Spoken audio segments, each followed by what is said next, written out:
قرآن ایک زندہ کتاب ہے، تازہ کتاب ہے، غور و تدبر کے ساتھ پڑھی جائے تو صاف محسوس ہوتا ہے کہ جیسے ہمارے آج کے سوالات کے جوابات، آج کے حالات کے بارے میں رہنمائی ہے۔ جب بھی کچھ دنیا میں بڑی تبدیلیاں آئی ہیں، کچھ بڑے بڑے واقعات اور بڑی بڑی جنگیں ہوئی ہیں، اس کے بعد دنیا کا نظام بدلا ہے۔ ہو سکتا ہے کہ موجودہ حالات عالمی تبدیلی کا پیش رفت ثابت ہوں۔ اتنا تو مجھے یقین ہے کہ جس دن وہ خلیفہ عادل، وہ انصاف کا علمبردار جو زمین کو انصاف سے بھرنے کے لیے آئے گا، اس پر پوری امت مسلمہ متفق ہو جائے گی، اس پر متحد ہو جائیں گے۔ اس خلیفہ عادل کے آنے سے پہلے ظلم کا بڑھنا ضروری ہے۔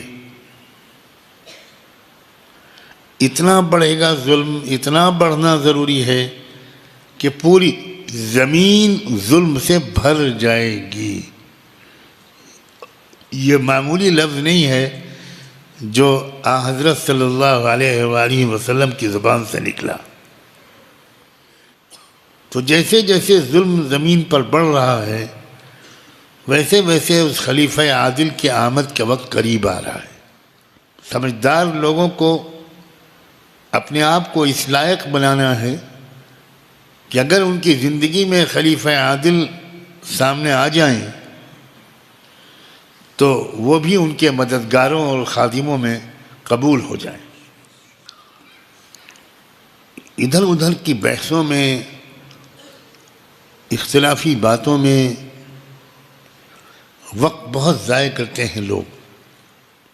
کیا دور ہوگا جب پوری امت مسلمہ اپنے دونوں بازوؤں کے ساتھ جھنڈا اٹھائے ہوگی امام مہدی کا۔ دو مضبوط طاقتیں ہیں، ترکی اور ایران۔ سبق لو طلبہ عزیزوں، سبق لو ان باتوں سے، اپنی شخصیت کو مکمل کرو۔ اس گھمنڈ میں رہنا کہ ہمارے عقیدے بہت صحیح ہیں، ہمارے اکابر بڑے زبردست اکابر تھے، اور اس گھمنڈ میں رہنے کی وجہ سے کچھ کمیاں اپنے اندر بڑی چھوڑ دینا، یہ غلطی مت کرنا۔ اور مجھے اس دن کے آنے پر یقین ہے جب امت مسلمہ کے مختلف حلقے ایک قائد کے جھنڈے کے نیچے جمع ہو جائیں۔ بالکل۔ اور شاید الگ الگ جھنڈوں کے نیچے الگ الگ صلاحیتوں والے اہل ایمان تیار کروائے جا رہے ہیں۔ جیسے ایک کار ہوتی ہے کہ اس کے الگ الگ پرزے الگ الگ کارخانوں میں بنتے ہیں، اور ہو سکتا ہے الگ الگ ملکوں میں بنتے ہوں۔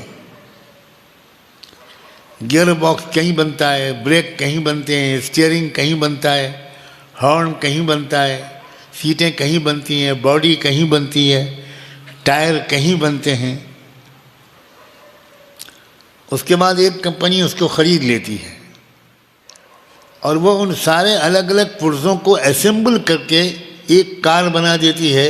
اس پر ٹھپا لگتا ہے ماروتی سوزوکی۔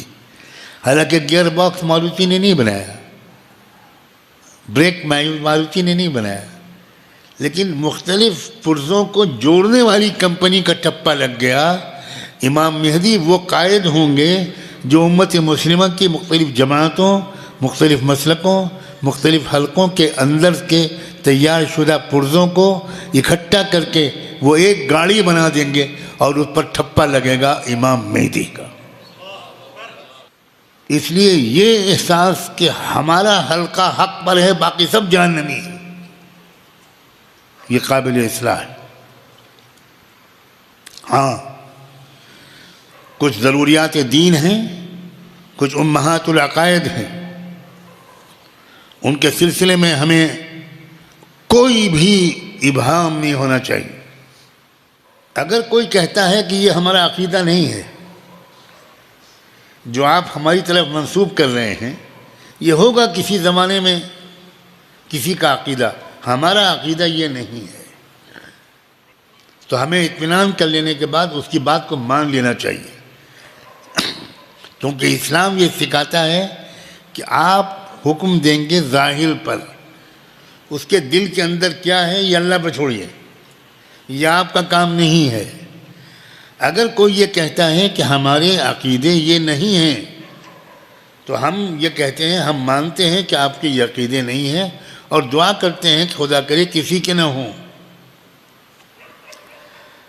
ایک بہت پرسرات جیسا راستہ ہے یہ، عقیدوں کے سلسلے میں کوئی تساہل بھی نہیں برتنا، اور امت مسلمہ کی وحدت کے سلسلے میں بہت چوکنا رہنا ہے کہ ہمارے کسی جملے سے، کسی لفظ سے، کسی موقف سے امت مسلمہ کی وحدت تقسیم نہ ہو۔ دوسری بات یہ ہے کہ آپ فلاں فرقے کو کہیں گے تو فلاں فرقہ کہے گا قبلہ ذرا اپنے حکام کو دیکھیے، خادم الحرمین الشریفین کا ملاحظہ فرمائیے، بنو تمیم کے لوگوں کو دیکھیے، ابن زائد کے لوگوں کو دیکھیے، ان کا کیریکٹر کیا ہے، ان کی تاریخ کیا ہے، ان کی یہودیوں کے ساتھ مصالحت کی کیا داستانیں ہیں۔ اس لیے ایسے موضوعات مت چھیڑیے، دعائیں کیجئے، تدبر کیجئے، انتظار کیجئے۔ ابھی درمیان میں بہت صبر آزما حالات پیش آئیں گے، لیکن میں خوشخبری سناتا ہوں، آخری فتح حق کی ہونی ہے انشاءاللہ، یقینی طور پر آخری فتح حق کی ہونی ہے۔ الحمدللہ جس زمانے میں شام میں تبدیلی آئی تھی، اس وقت بھی میں نے بہت کچھ کہا تھا، جب اسماعیل ہنیہ شہید ہوئے تھے تب بھی میں نے بہت کچھ کہا تھا۔ اللہ تبارک و تعالیٰ کے حوالے کرتے ہیں ہم سب جانے والوں کو، اللہ حسنات کو قبول فرما، سیئات سے درگزر فرما، اور قوموں کو یکجا فرما، امت محمدیہ کو یکجا فرما۔ آؤ آج خاص طور پر امت کی وحدت کی دعا مانگیں۔ سبحان اللہ وبحمدہ، سبحانک اللہم وبحمدک، نشہد ان لا الہ الا انت، نستغفرک ونتوب الیک۔ اللہم الف بین قلوبنا واصلح ذات بیننا، اللہم الف بین قلوبنا، اللہم الف بین قلوبنا واصلح ذات بیننا، اللہم اجمع کلمة المسلمین، اللہم اجمع کلمة المسلمین، اللہم ایدہم بالامام العادل، اللہم ایدہم بالامام العادل، بالخلیفة العادل المہدی، اللہم اید الاسلام والمسلمین، اللہم انصر الاسلام والمسلمین۔ اے اللہ ان حالات حاضرہ کو خیر کا سبب بنا دے، خیر کا سبب بنا دے، خیر کا سبب بنا دے۔ ایمان کا کوئی ذرہ لے کر اے اللہ جو بھی آپ کے پاس پہنچ رہا ہے اے اللہ اس کی بھرپور مغفرت فرما، اعلیٰ علیین میں جگہ نصیب فرما۔ اے اللہ مسلمانوں کی طاقت اور صلاحیت کو منتشر ہونے سے بچا لیجئے، منتشر ہونے سے بچا لیجئے، منتشر ہونے سے بچا لیجئے۔ اے اللہ افراط و تفریط سے بچائیے، افراط و تفریط سے بچائیے، افراط و تفریط سے بچائیے۔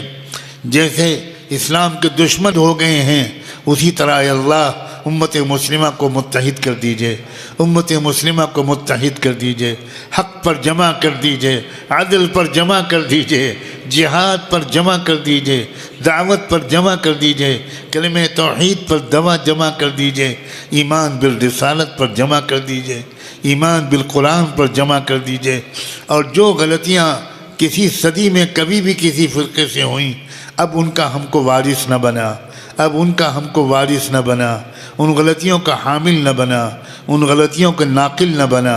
ربنا آتنا فی الدنیا حسنہ وفی الآخرۃ حسنہ وقنا عذاب النار، وصلی اللہ تعالی علی خیر خلقہ سیدنا محمد وعلی آلہ وصحبہ اجمعین برحمتک یا ارحم الراحمین۔